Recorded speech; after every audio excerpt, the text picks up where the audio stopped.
Europe 1 Sport, la tournée européenne. Espagne.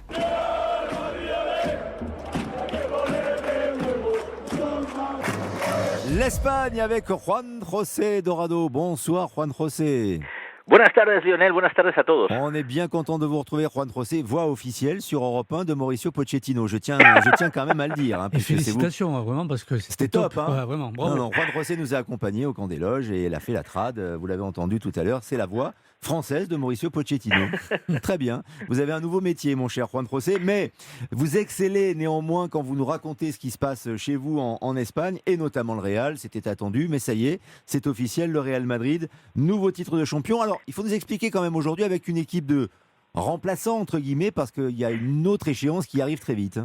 Oui, tout à fait, une équipe des remplaçants, puisque Benzema était sur le banc de touche, Vinicius sur le banc de touche, Kroos sur le banc de touche, Carvajal sur le banc de touche. Il n'était pas là non plus ni Alaba ni Militao. Donc vous voyez une équipe remplie entre guillemets, je dis comme ça, des 12e couteaux, mais qui ont fait le boulot puisque le Real a gagné 4-0 face à l'Espagnol. Et puis Karim Benzema qui est entré en cours de match, qui a joué les dernières 30 minutes et il a eu le temps de marquer encore une fois, donc il renforce sa position de meilleur buteur de la Liga espagnole avec 26 buts. Benzema, arrivé du côté de Madrid en 2009 et qui vient de gagner son 21e titre avec le Real. Il est monté dans les tribunes du Santiago Bernabéu avec Marcelo, qui est le joueur le plus titré du Real Madrid. Lui, on a gagné quand même 24.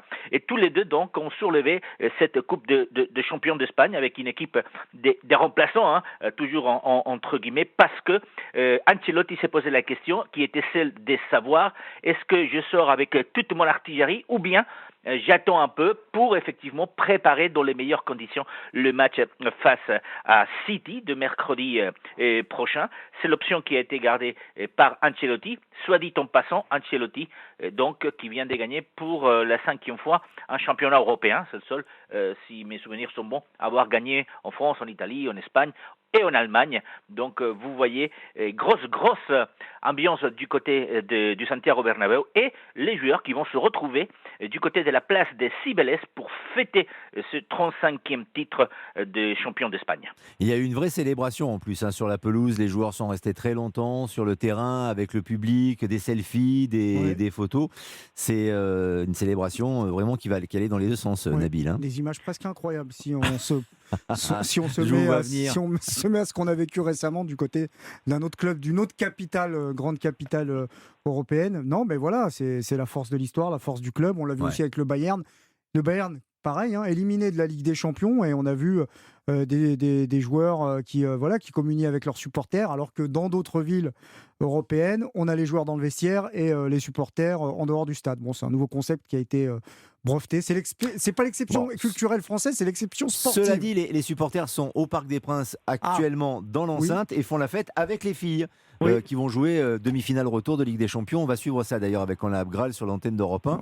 Et il y a du monde, 40 000 spectateurs, c'est un record pour le foot féminin français. C'est une bonne nouvelle. C'est une très bonne nouvelle et on suivra ça. Donc voilà, les supporters sont quand même derrière les joueuses, un peu moins derrière les joueurs. Qui va accompagner le Real Madrid en Champions, Juan José Dorado? C'est la question qu'on se pose, puisque aujourd'hui, il y a quand même 6 équipes qui pourraient décrocher les 3 places qui restent pour la Champions League. Bien sûr, Séville, Barcelone, Atlético de Madrid, mais aussi Betis, Real Sociedad et Villarreal. Villarreal, 7e, qui est à 12 points de la Champions League. C'est peu probable, mais il pourrait effectivement décrocher cette Champions League. En tout cas, Séville qui a eu du mal ce matin, qui a été tenu en échec un partout, et Barcelone qui va devoir demain cravacher effectivement pour essayer d'assurer sa place en Champions League.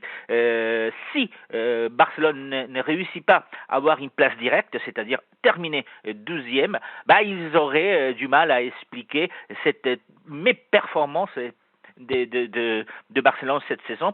Il y a quand même le feu du côté du Barça. Vous savez, les 2 derniers matchs du côté des Camp Nou, ça a été 2 défaites pour le Barça, et ça commence vraiment à faire mal. Donc, a priori, Séville, Barcelone et l'Atlético Madrid devraient être là, mais attention à Betis, champion d'Espagne, Nabil Fekir, qui pourrait terminer cette saison avec un titre, mais aussi avec une qualification en Champions League.